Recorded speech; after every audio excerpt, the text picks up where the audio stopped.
राम राम जी। मैं रामनाथ लूथरा। भाई, कल चर्चा चली थी आत्मा पर। आज उसी आत्मा के बारे में है कि हमारा शरीर किन तत्वों से बना है। हमारा शरीर 5 तत्वों से बना है: पृथ्वी, जल, वायु, अग्नि, आकाश। और दाह संस्कार के बाद ये उन्हीं 5 तत्वों में विलीन हो जाता है शरीर। जल जल में मिल जाता है, वायु वायु मिल जाती है, आकाश आकाश में मिल जाता है, अग्नि अग्नि मिल जाती है, पृथ्वी पृथ्वी मिल जाती है। इस तरह से ये 5 तत्व उसमें विलीन हो जाते हैं। अगली बात आती है, मरते समय आत्मा ले क्या जाती है साथ में अपने? कितनी चीज़ें ले जाती है? मरते समय आत्मा जो है सूक्ष्म, स्थूल तो कुछ नहीं ले जाती, सूक्ष्म रूप में ले जाती है 5 ज्ञानेंद्रियाँ, 5 कर्मेंद्रियाँ और पाप पुण्य का फल वो ले जाती है चित्त अहंकार के रूप में। ये 11 चीज़ें ले जाती है। 5 कर्मेंद्रियाँ कौन सी हैं? ज्ञानेंद्रियाँ कौन सी हैं? ज्ञान जिनसे प्राप्त करते हैं ज्ञानेंद्रियाँ। आँख 2 हो गई, मतलब 2 आँखें हैं, एक ज्ञानेंद्रिय हो गई। कान सुनने का ज्ञान प्राप्त होता है। नाक सूंघने का ज्ञान प्राप्त होता है। जीभ चखने का ज्ञान प्राप्त होता है। हमारी त्वचा, ये 5 चीज़ें हो गई: आँख, नाक, कान, जीभ और त्वचा। तो ये 5 ज्ञानेंद्रियाँ सूक्ष्म रूप ले जाती है। और 5 ही कर्मेंद्रियाँ। कर्मेंद्रियाँ कौन से हैं? हाथ, जिनसे हम कर्म करते हैं; पैर, मुख, खाने का बोलने का काम करते हैं। अब दो कर्मेंद्रियाँ और हैं, वो है मलद्वार।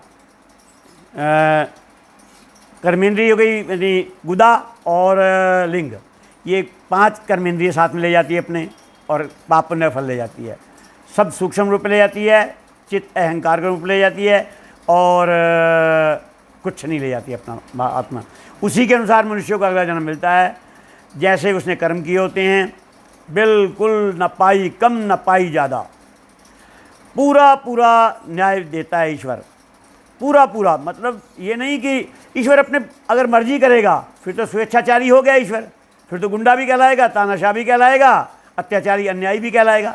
अपनी मर्जी से कुछ नहीं करता, हमारे किए हुए कर्मों का पूरा पूरा फल देता है ईश्वर। यदि जबरदस्ती करेगा, अपनी मर्जी का देगा हमें पाप पुण्य का फल, हमें मर्जी से जन्म देगा, मर्जी से परिस्थितियाँ देगा, मर्जी से भाग्य बनाएगा हमारा, तो फिर अन्याय हो गया ना। जबकि ईश्वर है क्या? पूर्ण न्यायकारी, दयालु है, और सबसे बड़ी बात है हमारे पिता समान है, कोई दुश्मन नहीं है। हाँ, हमारे पापों का फल पूरा देगा, पुण्य का फल पूरा देगा। हम मांगे या ना मांगे, हमारी इच्छा नहीं चलेगी। जैसा कर्म किया वैसा ही मिलना है, न पाई कम न पाई ज़्यादा। करोड़ जन्म ले लो, अरब जन्म ले लो, किए हुए पाप भुगते बिना ख़त्म नहीं हो सकते। करोड़ जन्म ले लो, अरबों जन्म ले लो, ये हो ही सकता कि ईश्वर हमारे पुण्य का फल हमें ना दे, चाहे हम ना चाहें, वो देगा ही देगा। उसके घर में वो कहते हैं ना, ईश्वर के घर देर है अंधेर नहीं है। ओ भाई, देर अंधेर की बात जहाँ तक करो ना, वो तो है ही नहीं। और वो जो देर की बात है ना, वो भी आज प्रश्न इसी में डिसाइड कर लेते हैं कि सारे कर्मों का फल यदि ईश्वर एक समय दे दे तो लोग पाप करने से बच जाएंगे, डर जाएंगे, कहेंगे कि इनका फल अभी अभी मिल गया। ये हो नहीं सकता। अगर ये हो सकता होता तो कर देता ईश्वर ये भी। अब मान लो एक आदमी ने एक ही दिन में 20 अंडे खा लिए, 4 जनों से चोर बाजारी कर ली, 20 जनों के साथ अत्याचार कर लिया, और कितने जानवर काट कर खा गया, और अन्य पाप कर ली, जेब काट ली, कुछ कर लिया, बेईमानी कर ली। तो इनका इकट्ठा फल एक ही दिन में कैसे दे दे? आत्मा तो हमारी मनुष्य की एक है, और उसे एक ही दिन में 20 बकरे कैसे बना देगा, 20 मुर्गे कैसे बना देगा, 10 जगह बेईमानी सहने के लिए, उस भुगतने के लिए कैसे बना सकता? इसलिए कर्म तो हमारे अधीन है, लेकिन जो उसका फल है वो उसका ईश्वर का अपना बनाया हुआ कर्म फल सिद्धांत है, उसके अनुसार समय पर देगा और पूरा पूरा देगा। अन्याय कुछ नहीं, ईश्वर की अपनी कर्म फल व्यवस्था है, उसके अनुसार पूरा पूरा फल देगा। अब एक प्रश्न और ले लें कि अगला जन्म हमें मिलेगा कौन सा? अगला जन्म मिलता है जो हमारा अंतिम इच्छा होती है, अंतमतिसो गति। मान लो अंतिम इच्छा हमारी रसगुल्ले खाने की है, मैं अक्सर उदाहरण देता हूँ रसगुल्ले खाने का। मान लो अंतिम इच्छा हमारे रसगुल्ले खाने की, रसगुल्ले में मिलेंगे ही मिलेंगे। बहुत अच्छे कर्म हैं तो देवता का शरीर मिल जाएगा, भाव शरीर मिल जाएगा, उस समय खूब रसगुल्ले मिलेंगे खाने को।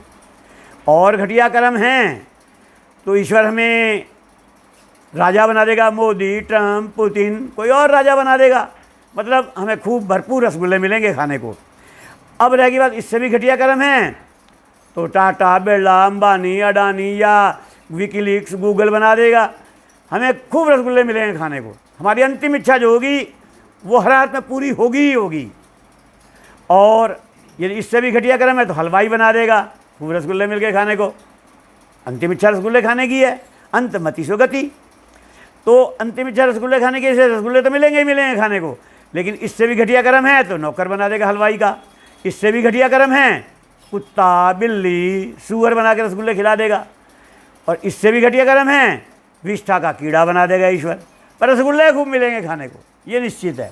यानी अंतिम इच्छा हर हाथ में पूरी होती ही होती है। ये है अगला जन्म में कौन सा मिलेगा, अन्याय नहीं होगा, ये निश्चित है। और कोई कहे ना कोई पाप माफ़ हो सकता है, वो सबसे बड़ा पाखंडी है। पाप तो माफ़, किया हुआ कर्म भुगते बिना खत्म हो ही नहीं सकता। करोड़ जन्म ले लो, अरब जन्म ले लो, किया हुआ पाप भुगते बिना खत्म नहीं होगा। ईश्वर पाप माफ़ करेगा तो अन्यायी, बेईमान, रिश्वतखोर, पक्षपाती कहलाएगा। ईश्वर पुण्य का फल नहीं देगा तो भी अन्यायी, बेईमान, रिश्वतखोर, पक्षपाती कहलाएगा। इसलिए ईश्वर पूर्ण न्यायकारी है।